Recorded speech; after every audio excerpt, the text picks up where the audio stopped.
아멘. 귀한 찬양 감사합니다. 또 지난 한 해 이제 새로운 한 해를 시작하면서 우리를 지켜주실 하나님, 또 지난 한 주간 우리와 함께 하신 하나님을 감사하며 또 감사와 영광의 박수를 하나님 앞에 돌려드리겠습니다. 하나님이 작년을 지켜주셨던 것처럼 또 새로운 한 해에도 하나님께서 우리에게 놀라운 역사와 또 이적을 우리에게 보여주실 것을 믿습니다. 아멘. 예. 저는 이제 연말 연시를 지내면서 목회자가 좀 제일 바쁘고 예배가 많으니까 좀 준비한다고 분주했던 것 같습니다. 이제 이번 주간 정리를 하면서 생각하고 또 한 해 동안 우리가 어떻게 지내야 될 것인가 하는 것을 생각하는 가운데 오늘 신년 주일을 맞이해서 이제 시리즈로 강의하게 될 설교 제목이, 큰 시리즈 제목이 가나안 땅으로 가는 로드맵이라는 제목으로 출애굽기를 이렇게 강의하려고 합니다. 여기서 말하는 가나안이라고 하면 물론 우리가 이제 영원히 가게 될 천국도 의미하게 되겠지만, 올해 한 해를 생각해 보면 하나님께서 우리에게 주신 사명, 또 하나님께서 우리의 마음에 주시는 비전, 꿈, 이런 것이 다 가나안 땅이라고 할 수가 있고, 또 우리 개인적으로 하나님이 우리의 마음에 주시는 그 소원들,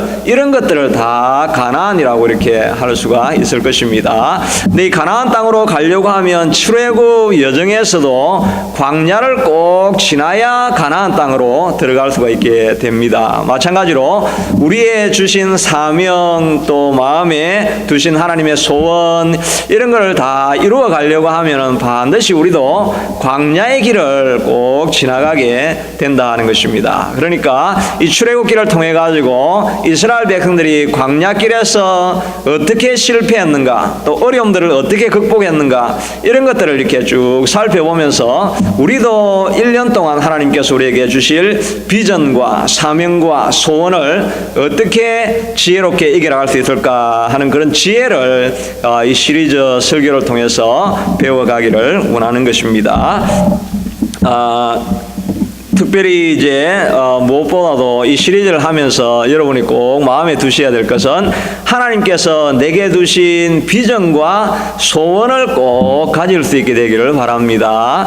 이제 아무래도 나이가 드시고 이렇게 하면 1년 지나는 게 그냥 습관처럼 지나죠. 옛날에는 설레임으로 이렇게 새해를 맞이하고 이렇게 했는데 이제 저도 좀 그런 느낌이 들고 새해 지나가는 게 그냥 덤덤하게 지나가는 그런 마음이 있습니다. 그러나 하나님께서 이렇게 연을 구분해 두신 것은 새로운 해에는 새롭게 일하실 하나님의 사역이 있는 것인 줄로 알고 거기에 대한 소망을 가질 수 있게 되기를 바랍니다. 그래서 만약에 지금 올해 2019년을 향해서 내가 뭘 해야 되지, 내게 비전이 뭐지, 이런 걸 잘 아직도 마음에 두신 것이 떠오르지 않는다 하면은 이제 이 한 달여 동안 이제 기도하시는 가운데 예배 때마다 들려주시는 말씀을 통해서 하나님 내게 비전을 주시고 새로운 사명을 허락해 주십시오, 이걸 기대하는 마음으로 모일 수 있게 되기를 바랍니다. 특별히 우리 다음 주에는 5일 아주 짧은 특별 새벽기도 기간인데, 이 기간에 여러분이 시간을 내실 수 있으시면 꼭 같이 오셔서 하나님, 내가 올해를 살아갈 수 있는 하나님의 말씀을 내 마음에 두시옵소서, 이 기도 제목을 가지고 기대하는 마음으로 예배에 동참해 볼 수 있게 되기를 바랍니다.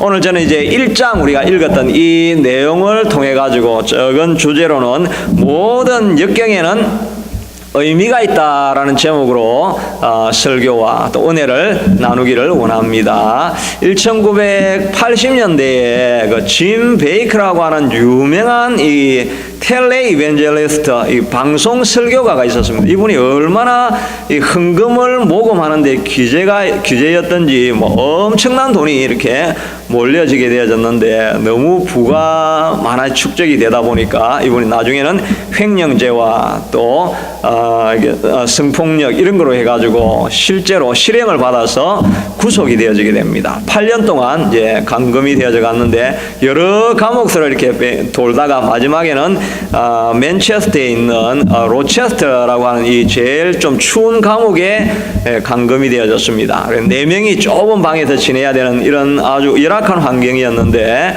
계속 들려오는 소식이 분노한 이 방송을 들었던 사람이 자기 집에 불을 지을러 가지고 집이 전소되었다는 이야기가 듣고 또 와이프가 이혼을 청구하고 해가지고 떠나갔다는 이야기, 그리고 자기 아들은 이제 남겨진 누구 돌볼 사람이 없으니까 거리를 전전하면서 마약쟁이가 되었다라고 이런 절망적인 소식을 계속 듣게 됩니다. 그래서 살아야 될 소망도 다 끊어졌는데 어느 찬송을 듣다가 또 기도하는 가운데 하나님의 환상을 보게 된 것입니다. 환상 가운데 하나님께서 오셔가지고 자기 옆에 앉으셔가지고 자기의 눈을 이렇게 예수님 비벼가지고 이 컨택 렌즈 같은 거를 딱 이렇게 해가지고 자기 눈에 딱 발라 주더라는 것입니다. 그러면서 하시는 말씀이 이제 모든 것을 내 눈으로 보라. I want you to see everything and everybody through my eyes. 내 눈으로 모든 것을 해석을 하라라고 하는 이 음성이 들려주시면서 하나님께서 하시는 말씀이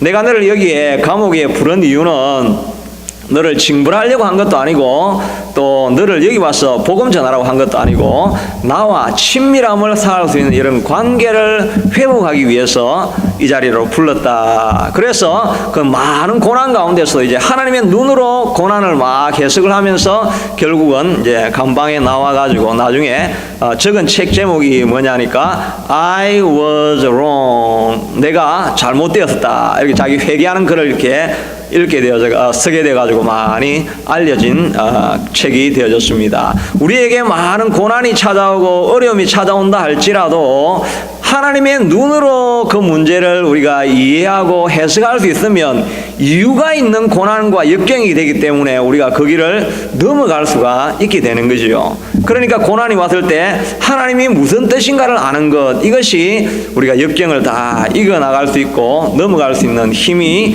되어진다 하는 것입니다. 오늘 1장에서 보면 이 출애굽기에서도 이스라엘 백성들에게도 큰 고난이 찾아오게 되어집니다. 이제 400년 동안은 이제 노예지만 그래도 별다른 구속 없이 고센 땅에서 많이 변성을 해가지고 이제 한 200만이나 되는 큰 인구가 몰려드니까 요셉을 알지 못했던 이제 새로운 왕이 일어나니까 이제 위협감을 느끼게 된 것입니다. 이 당시에 애굽에 총 인구가 이제 역사학자들은 아마 300 내지는 400만 정도였을 것이다 이렇게 이야기를 합니다. 그렇게 하는데 이 이스라엘 백성들이 자라가지고 번성을 해가지고 400년 만에 200만이 되니까 왕이 위협감을 느낄 수 있죠. 이 종들이 마음을 바꾸기만 하면 우리가 점령될지도 모른다 이런 위협감을 당연히 느꼈겠죠. 그렇게 느끼니까 이 사람들이 이제 얘들을 핍박하는데 이제 강제 징용을 하고 이렇게 착취를 해서 비동과 람셋이라고 하는 큰 국고 성을 이렇게 짓게 됩니다. 많은 착취를 해서 번성이 안 돼야 될 텐데 오히려 이스라엘 백성들이 더 강하게 되어가지고 더 번성을 하니까 산파를 시켜가지고 이제 태어나는 남자는 빨리 죽여버리라 이렇게 하는데 이 시보라와 이 다른 산파가 그 말을 듣지 않고 여의치 않게 되니까 이제 마지막으로는 태어나 있는 모든 보이들은 다 나일강에 던져버리라 라고 하는 이런 큰 위기와 핍박을 당하게 되어진 것입니다. 이런 위기를 당하면서 이 이스라엘 백성들이 어떻게 이 어려움들을 극복해 나갔는가 또 그것을 살펴보면서 우리가 당하고 있는 고난과 어려움 현재 당하고 있는 분도 있을 것이고 또 앞으로 만약에 어려움이 닥쳐올 때 우리가 어떻게 이것을 감당해 갈 수 있는가 하는 지혜를 오늘 몇 가지를 살펴보려고 하는 것입니다.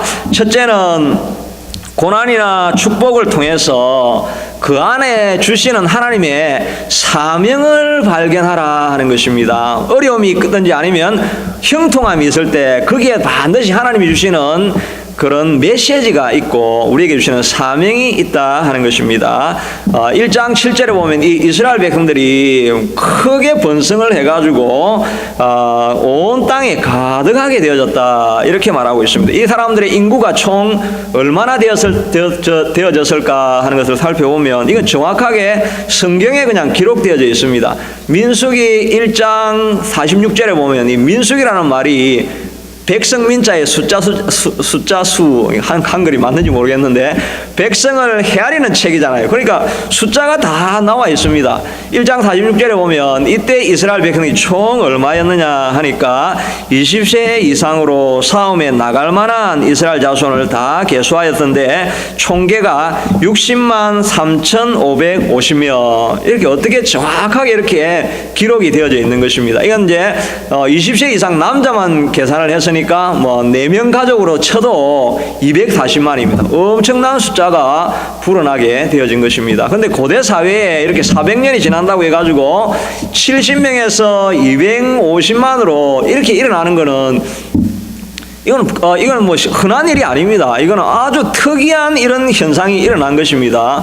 왜냐하면 이제 애굽 땅에 이스라엘 백성이 70명이 처음 갔을 때 그 당시에 있었을 애굽 사람들이 아마 뭐 아무리 적게 잡아도 100만은 됐을 겁니다. 정말 적게 잡는다 해도 10만 명이 됐다 해도 지금 400년이 지났는데 이 애굽 사람들은 여전히 300만 내지는 400만 밖에 안 됩니다. 근데 70명에서 이 250만이 된다는 이거는 정말 인구 폭발 같은 일이 일어난 것인데 이런 것은 고대 사회에 사실은 있을 수가 없는 일입니다. 오늘날 이게 인구가 아주 기하급수적으로 이렇게 늘어나는 이유는 19세기 초에 이 바이러스라는 개념이 처음으로 발견이 되어진 것입니다. 이 바이러스 때문에 유아들이 죽고 이렇게 하는데 거기에 대한 페니실린 이게 이제 19세기 20세기 초에 이제 발견이 되어진 거죠. 그러니까 이걸 통해 가지고 유아 사망률이 줄어들고 또 백신이 발견되면서 생존율이 자꾸 늘어나면서 인구가 이렇게 갑자기 늘어난 것이지 그전 고대 사회에서는 한번 이제 뭐 패스트나 이런 질병이 있게 되면은 뭐 유럽 인구 3분의 1이 없어지는 뭐 이런 역사들이 있었잖아요. 그렇게 하니까 인구가 이렇게 기하급수적으로 늘어난다는 것은 하나님의 특별한 섭리 가운데 이런 풍성함이 있었다 하는 것입니다. 하나님께서 왜 이 이스라엘 백성들을 이렇게 번성하고 잘되고 많은 자손들이 생기게 한 것입니까? 그건 하나님이 하려고 하는 계획이 그 뒤에 있었던 것이죠. 창세기 15장에 보면은 하나님께서 아브라함을 데려나가가지고 하늘의 무별을 바라보면서 네 자손이 이와 같이 많이 될 것이다 라고 하나님께서 약속해 주셨고, 그리고 나서 이제 창세기 15장 13절 14절 이후에는 보면 내 자손이 이방에서 객이 되어 그들을 섬기겠고 그들이 400년 동안 네 자손을 괴롭히리니 그 이후에 내 자손이 큰 재물을 이끌고 애굽 땅에서 나오게 되리라고 하는 것이 이미 예언이 되어져 있는 거죠. 그러니까 원래는 하나님께서 이 가나안 땅에 아브라함 가족만 불렀지 않습니까? 근데 그걸 가지고 이스라엘 민족을 만들 수가 없는 것입니다. 그러니까 가나안 땅에 있으면 곧 외적이 오고 이렇게 해가지고 곧 멸망이 될 것이니까 이 사람들 애굽에 불러가지고 고센 땅에서 딱 고립된 지역에서 인구가 막 자라게해가지고 이제 백성을 만들어낸 것입니다. 이 백성을 만들어내가지고 그 다음에 출애굽을 해가지고 시내산에서 계명을 주고 장막을 만들어서 예배하는 백성으로 만들어가지고 그 다음에 가나안 땅으로 들어가가지고 이제 하나님을 섬기는 백성을 만들려고 하는 이 계획이 있었던 것이죠. 그러니까 이 큰 계획의 시작이 어디에서 시작이 되어졌느냐 하면은 바로 이스라엘 백성들의 고난에서부터 옮겨가야 될 생각을 하기 시작을 한 것입니다.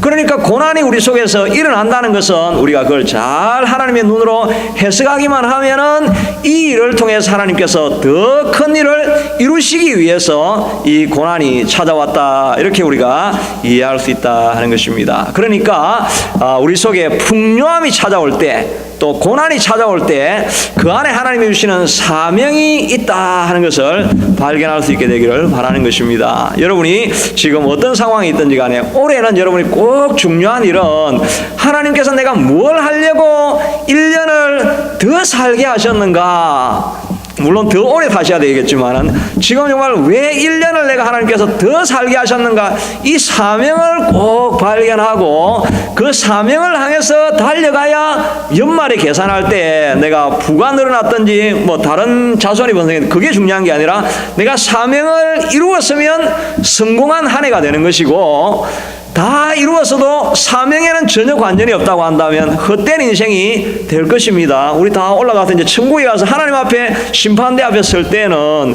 하나님이 물으시는 질문은 한 가지입니다. 내가 너에게 준 사명을 감당하고 왔느냐, 이걸 물어보실 거 아니겠습니까?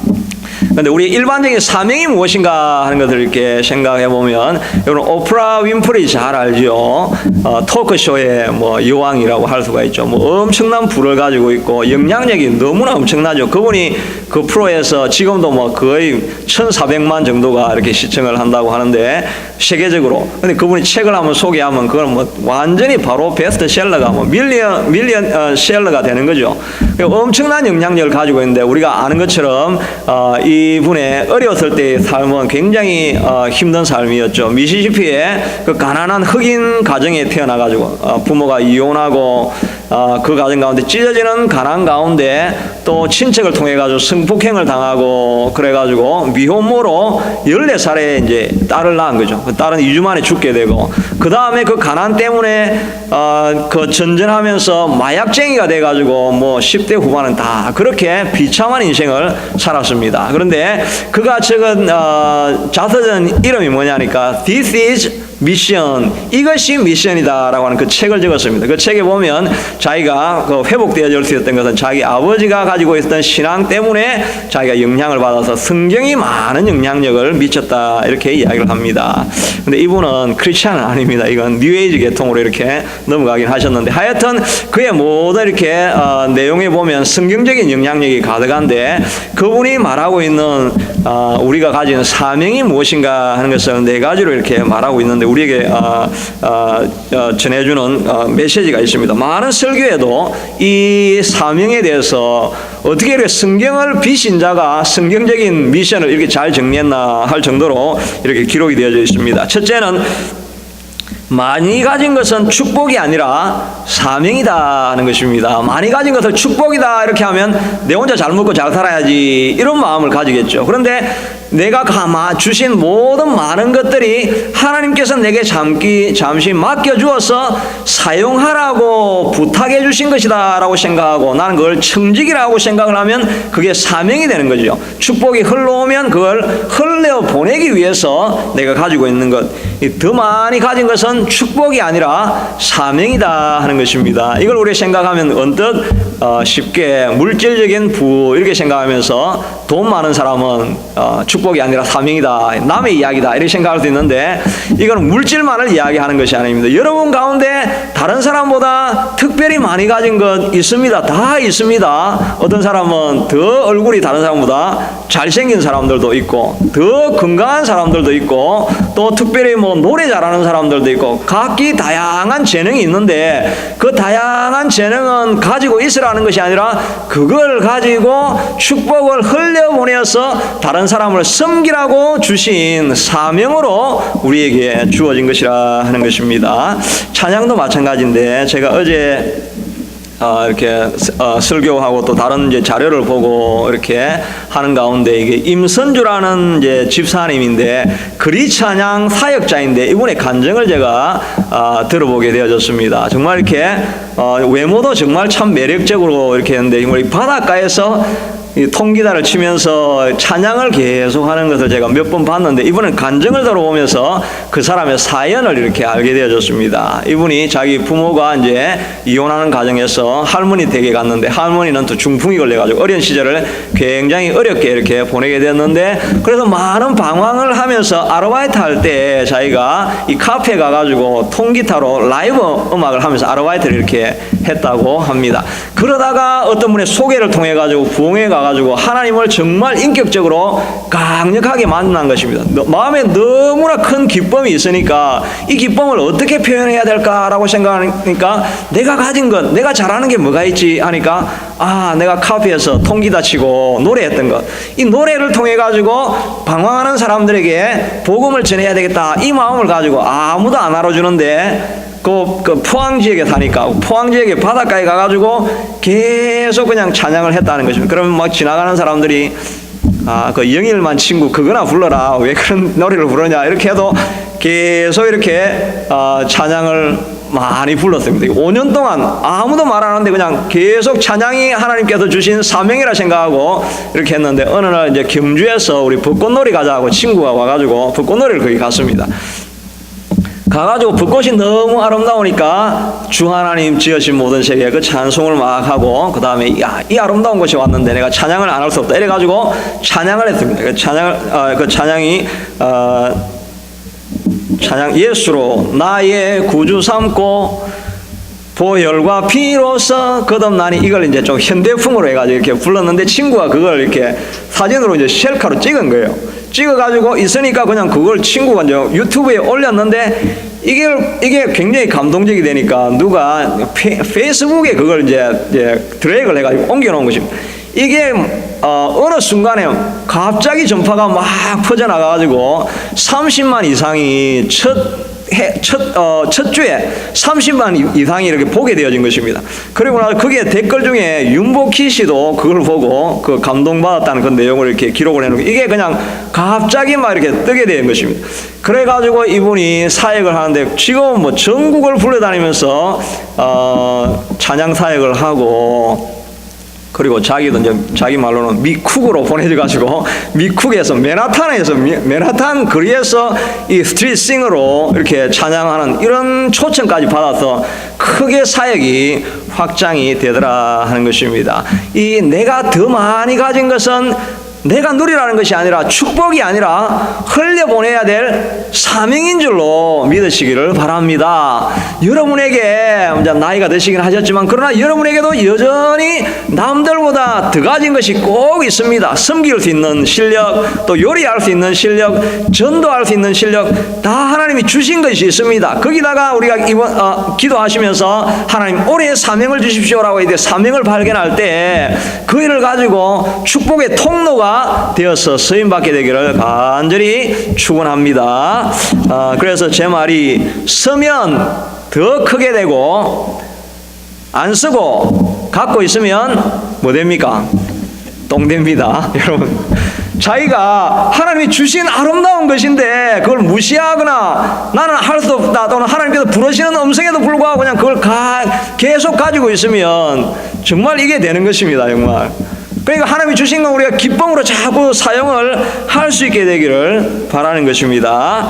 두 번째는, 남보다 더 큰 아픔을 겪었다면 그것은 고통이 아니라 사명이라 하는 것입니다. 여러분이 정말 찢어지게 가난한 상황 가운데서 하나님의 도움 가운데 이제 부한 자리에 이르렀다고 하면은, 그건 여러분의 간증은 하나님이 그렇게 승리하게 하신 것은 바로 그걸 통해서 더 고통받고 있는 가난한 사람들에게 찾아가서, 나도 이와 같이 승리했는데 하나님이 함께 하시면 당신도 일어날 수 있습니다. 이 희망의 전도자가 되라고 가난한 자리에서 고통을 하나님께서 겪게 하셨다는 것입니다. 여러분, 질병에서 벗어났다고 한다면, 저도 마찬가지. 저도 질병에 있다가 벗어나니까 저도 마음에 여러분의 아픔을 보면은 기도하면 되는데 생각이 드는 것입니다. 하나님이 주신 나도 은사를 가지고 그냥 계속 뭐 기도를 할 이런 마음이, 축복을 흘려보내려고 하는 이런 마음이 생기게 되는 것이지요. 우리가 또 관계 속에서 큰 어려움이 있다가 회복되어진 이런 사람들이 있으면 다른 사람을 위로하고 격려하고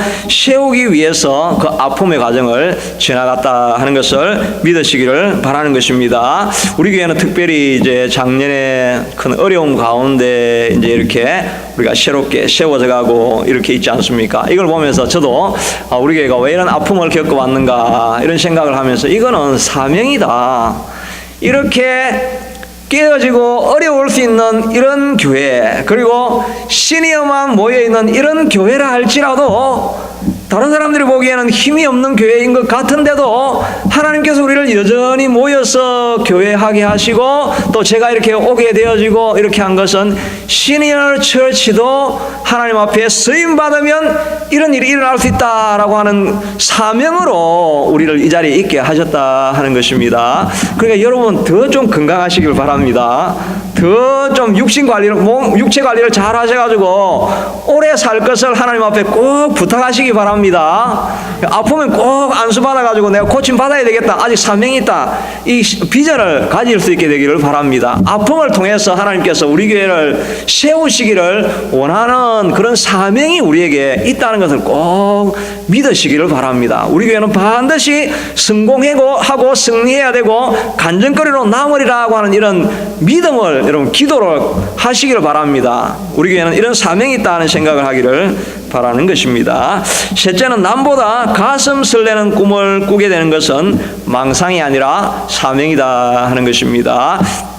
여러분 가운데서 아마 다른 사람들은 아무런 생각이 없는데 자기는 그런 일들만 보면 마음이 이제 아무래도 이제 조금 저도 마찬가지고 이제 나이가 조금 이제 드니까 이제 뭔가 좀 막 열정이나 이런 어떤 것 사물에 대한 이렇게 인스지애즘 이렇게 열정 이런 건 조금 줄어드는 건 사실이긴 하지만 그러나 여전히 우리의 마음 가운데서 뭔가 하고 싶은 소원이 이렇게 여전히 있을 수 있다는 것입니다. 그것은 우리가 가지는 소원이 아닌 것입니다. 하나님께서 우리에게 오직 하나님은 우리 가운데 일하셔서 자기의 소원을 우리 안에 두고 행하신다고 하셨기 때문에 내 마음에 소원이 일어나는 것은 내가 아니라 하나님이 내 마음에 두신 소원인데 내가 누구이간데 내 마음에 오는 하나님의 소원을 내가 무시할 수 있습니까?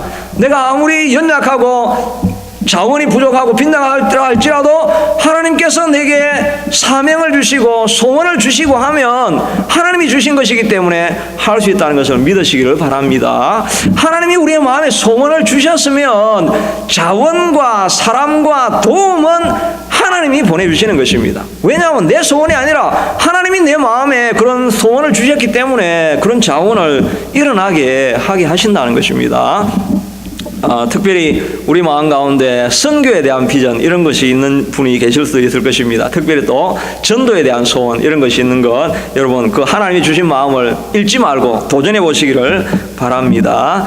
지금은 이제 고인이 되셨지만은 이제 한국의 그 하용조 목사님이 말년에 했던 사역이 뭐냐니까 러브 소나타였습니다. 러브 소나타가 뭐냐니까 이 일본을 복음하려는 그 마음의 소원을 그가 말년에 가지게 된 것입니다. 일본은 정말 뭐 아무리 전도해도 전도 안 되는 크리스찬 퍼센티지가 너무 낮고 전도해도 전도가 정말 안 되는 것이죠. 그런데 자기가 기도하는 가운데 하나님의 마음의 소원을 계속해 두시니까 전 자원을 투자해가지고 러브 소나타라는 걸 이렇게 했습니다. 이거 보신 적이 있는지 모르겠는데 정말 열광적인 그 무대가 되는 거예요. 한국에 있는 많은 재원을 가지고 있던 그런 사람들이 다 재능 기부하는 마음으로 자원해서 그게 정말 한국에 가장 탁월한 사람들이 다 모여가지고 일본 사람들을 모아가지고 거기서 집회를 5일 동안 모든 자원을 다 공급해주고 사람들 오라고 해가지고 하는 이게 러브 소나타 도쿄 히로시마 이게 전역을 퍼져가면서 이렇게 엄청난 사역을 하게 되어진 것입니다. 그가 말년에 몸도 안 좋고 이런데 그러나 하나님께서 그 마음을 두시니까 하나님이 주시는 마음이면 자원과 사람과 모든 도움과 필요는 하나님이 공급해 주신다는 것입니다. 우리가 할 일은 하나님이 주신 비전이 맞는가를 알고 그걸 위해서 우리가 하나님 앞에 기도하는 것입니다. 하나님께서 우리에게 주신 소원은 하나님이 주신 소원은 우리의 사명인 것을 믿으시기를 바라는 것입니다. 마지막으로 남보다 더 부담되는 그 어떤 것이 있으면 그것은 강요가 아니라 사명이다 하는 것입니다. 어떤 사람들은 이렇게 보면 가난한 사람들 홈레스를 보면 뭐 세상에 뭐 다 저런 사람들 어느 나라에도 다 있지. 이거는 뭐 구조적인 이 환경을 어떻게 바꾼단 말인가. 이 가난은 나라도 구하지도 못하는데 그냥 우리가 대다수는 지나갑니다. 근데 어떤 사람들은 그 사람을 보면 그냥 마음에 처근한 마음이 일고 하나님이 꼭 저 사람을 세울 수 있고 저들에 대한 건강한 복지를 제공해 줘야 되겠다는 이런 마음이 소원이 일어나는 사람들이 꼭 있게 됩니다. 이제 그런 사람들이 한국에서는 뭐 최일도 목사님, 뭐 김준옥 목사님 뭐 이런 사람들이 빈민 사역을 다 하셨죠. 그러니까 어떤 사람들에게는 특이하게 그 일에 대한 마음에 부담이 가는 사람들이 있습니다. 여러분 가운데 이 넓은 공간을 바라보면서 여기에 왜 사람들이 가득 차지 않지? 이런 부담감이 오시는 분이 여기 꼭 있죠? 있죠, 여러분? 방금 아멘 하신 분은 진짜 하나님이 주신 마음입니다. 여러분 부담감이 없으면 안 됩니다. 부담감을 하나님 주십시오라고 마음으로 기도하든지, 내 마음에 정말 일어나는 부담감, 또 내 나머지 생애를 이 전을 한번 가득 채워가지고 이 전에 사람이 차고 넘치는 그 환상을 보면서 그 일이 내 생애에 한번 일어날 수는 없을까라고 하는 이런 부담이 남들보다 더 있다고 한다면, 그 부담은 강요되어진 것이 아니라 사명이라고 생각하실 수 있게 되기를 바랍니다. 이런 사명을 우리가 하나님 앞에 공급받아야 이 한 해를 살아가면서 우리가 의미 있는 삶을 살아갈 수 있게 된다 하는 것입니다. 이런 사명이 있는 사람은 이제 시간을 앞에 좀 많이 써서 이제 마지막으로 넘어가서, 이런 사명을 가지고 있는 사람이 어떻게 사명을 이룰 수 있느냐 하면은, 사명이 새로운 것이면, 새로운 일을 하려고 하면 지금까지 한 번도 해보지 않았던 일을 해야 되는 것입니다. 똑같이 지내면서 새로운 사명이 이루어지는 것은 우리가 기대할 수가 없는 것입니다. 내게 하나님께서 사명을 주셨으면 사명에 맞는 지금까지 한 번도 해보지 않은 사역을 우리가 감당을 해야 한다 하는 것입니다. 이스라엘 백성들은 보면 마지막 2장 13절 이후에 보면 이 사람들이 하나님 앞에 간절히 부러지셨더라라고 되어져 있는 것입니다. 그러니까 하나님께서 하늘에서 그 부러지는 소리를 듣고 내가 하나님의 언약을 기억하고 내가 내려가서 이 백성들을 구원하리라고 하는 이런 약속의 말씀이 2장 이후에 나오게 되어지는 것입니다. 그러니까 사명이 있고 이것을 이루어야 되겠다라고 생각하는 사람이 있다고 한다면, 지금까지 이 400년 동안 이 백성들이 하나님께 부러지셨다는 소리가 없는데, 처음으로 하나님 앞에 부르짖고 기도할 때 역사가 나타나게 되어진 것입니다. 바디메오도 자기의 평생의 안전뱅이로 또 장님으로 이렇게 지낼 수밖에 없었지만, 그러나 예수님이 지나가는 것을 보고 이 기회를 놓칠 수 없다라고 생각하고 그가 평생에 한 번도 해보지 않았던 도전을 하게 되어진 것입니다. 많은 제자들이 야 시끄럽다 조용히 해라고 하는데도 불구하고 다윗의 자손 예수여 나를 불쌍히 여기소서, 정말 이런 고함치는 이 부르짖음은 한 번도 해본 적이 없는 것입니다. 그러나 그에게 기회가 왔을 때, 사명이 왔을 때, 그는 간절히 부르짖을 때 눈을 뜨고 새로운 일을 감당하고 새로운 인생을 살았던 것을 보게 되어지는 것입니다. 여러분이 내게 주신 사명을 발견하기를 원하고 그것을 이 땅에 1년 동안 이루기를 원한다고 한다면, 여러분 하나님 앞에 부러지는 일을 해볼 수 있게 되기를 바랍니다. 또 말씀을 묵상하고 한 번도 완독하지 않았다고 한다면 1년에 성경을 완독하는 이런 마음을 가지고 한 번도 해보지 않았던 영적인 도전이 여러분 삶 속에서 다 일어날 수 있게 되기를 바라는 것입니다. 이제 우리 같이 한번 주신 말씀을 가지고 기도하기를 원합니다.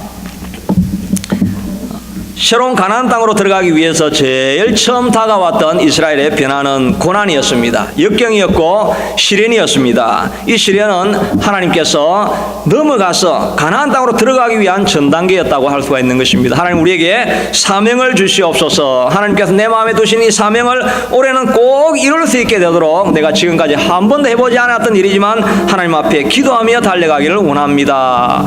감당할 수 있는 힘을 주시옵소서. 다 같이 기도하겠습니다. 고마우신 아버지 하나님, 이 시간 주님 앞에 아버지 하나님, 이스라엘 백성들이 새로운 땅으로 건너가기 위해서 처음 찾아온 것은 고난이었고 시련이었고 역경이었습니다.